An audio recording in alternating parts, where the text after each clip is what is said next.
Joining us right now, Virginia Delegate Tim Hugo, representing, of course, the 40th District. Tim Hugo, thanks for joining us. I know that a lot of the headlines that are being written today say that it was a bad day yesterday for Governor Terry McAuliffe. Do you agree? Is that the narrative Virginians should take away from yesterday's election results?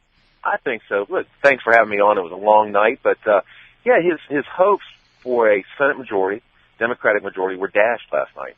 He had put all the chips in the middle of the table. He was going to take the Senate. He had gotten billionaires to donate millions of dollars to these couple races, and he lost. And so we're going to go back with our Republican majority in the House and the Senate, work on jobs and schools and the issues that are important. But I think his liberal agenda is dashed. All right, but that only happened because you won the open seat in Richmond. Let's face it. Republicans have a real problem in Northern Virginia, do they not? The very closely watched race between Democrat Jeremy McPike and Republican Hal Parrish wasn't even close. McPike won it by almost 10%, excuse me.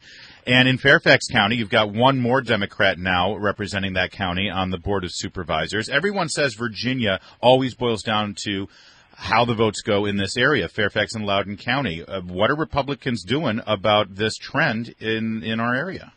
Well, a couple things. One, you ever gone and had a steak dinner and they didn't quite have your dessert? I think that's what we got last night. There was a few things we would have liked to have that we did not get.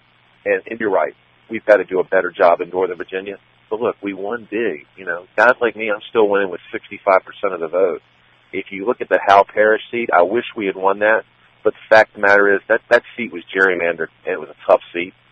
We did try to contest it hard, and Hal did a great job. But we're going to continue to fight. But I think our message will win if we continue to say it and fight it and do the things we need to do about jobs and schools. Well, listen, I want to go back to this fact that it was a repudiation of the sitting governor in the Commonwealth of Virginia. Terry McAuliffe had called in all the big guns. I mean, look, here's what Terry McAuliffe does. He knows how to raise money. That's what he did when he was in charge of the DNC. This is what he's really good at. And he calls in all of his friends, and he brings in all this money to try to take back the Senate, just to win a couple of seats. And he didn't do it.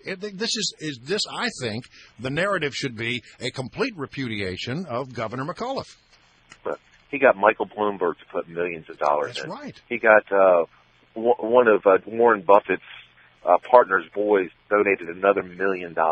I mean, people that have never been to Virginia were given millions and millions of dollars.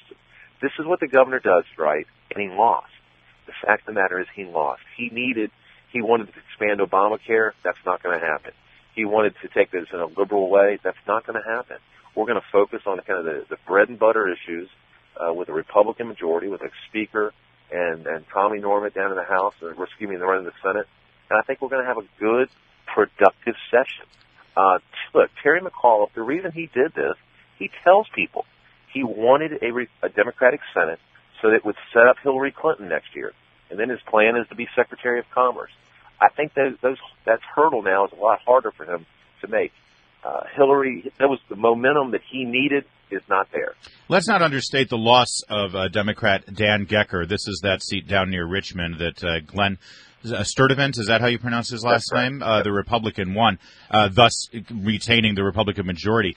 This guy, Gecker, he received $700,000 in gun control money from Michael Bloomberg. I mean, that's an astounding amount of money of outside backing on one issue for a state Senate seat, and he lost.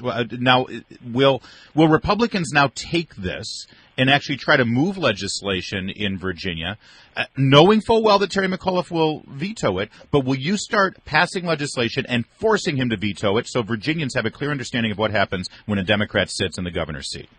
Well, I think we're going to draw contrast. We're going to draw contrast on taxes, on jobs. I'll tell you one thing we're going to draw a contrast on. If Terry McAuliffe shoves through that $17 toll that he's talking about at the Commonwealth Transportation Board meeting next month, we're going to have legislation to overturn that. So absolutely, we've got to stick by our principles, do the things that are right, common sense, conservative issues, and not be afraid of Terry McAuliffe he's got billionaire bullies, but I think we've got the people on our side. Okay, but I just want to reemphasize, and you can take if you could just pass this on my behalf. All right. Instead of saying we're going to stop Terry McAuliffe from doing all the things that he wants to do, why don't you and your Republican majority in the Senate get together, pass meaningful legislation that could make life better in Virginia, and have him be Governor No?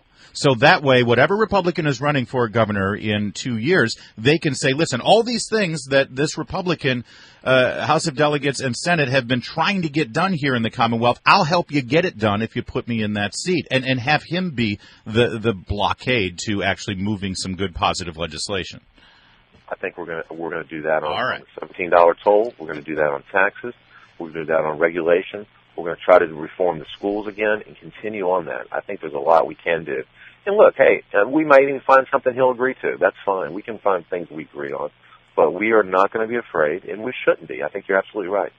Well, a lot of the reason that Bloomberg was putting money in was I think he wanted to see some action on guns. That doesn't seem likely now, does it? No, I don't think so. I think we'll focus on the issues that are important. Like, I really do think the mental health issue is something we really do need to focus on. That is really the genesis of a lot of these problems.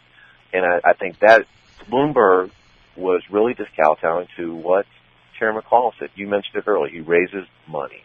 He went around, called all his chips in from all his friends, put them on the table. He failed. Delegate Tim Hugo, I'm sorry for cutting you off there. You know who else raises a lot of money? Ed Gillespie, Senate candidate in Virginia who narrowly missed that election last year. He was really working the Commonwealth on behalf of some Republicans. How does he come out this day after in terms of his prospects? I think Ed's going to do very well. He's helped a lot of candidates. He was all over the state. I was down in Virginia Beach. I ran into him in Richmond and in the Southwest somewhere. He is working hard. I think he'll have a good shot at being our nominee. I think he talks about common sense, conservative values that I think will do well when he runs for governor in 2 years. All right. Well, listen, Delegate Tim Hugo, thank you so much for joining us here. Greatly appreciate you joining us and give us sort of the lay of the land now that we're through the election. Yep. I mean, really, when you see the Washington Post come out with a headline saying, that this was a horrible night for Terry McAuliffe, what's the phrase they used? Dashed. Yeah, that's right. His hopes were dashed. Hopes were dashed. That's right. Blunt repudiation of his desires there. All right. Well, listen, thank you again. We greatly appreciate it. A blunt rebuke to Terry McAuliffe is how the Washington Post put it. Rebuke. Listen, there were a lot of mixed results yesterday. As the delegate just said, it's like having a real good steak dinner without getting that dessert. Yeah. But to me, you don't get the dessert, but you get the cherry on top. If Terry McAuliffe wakes up an unhappy man today, that's good for Republicans. It makes me feel good.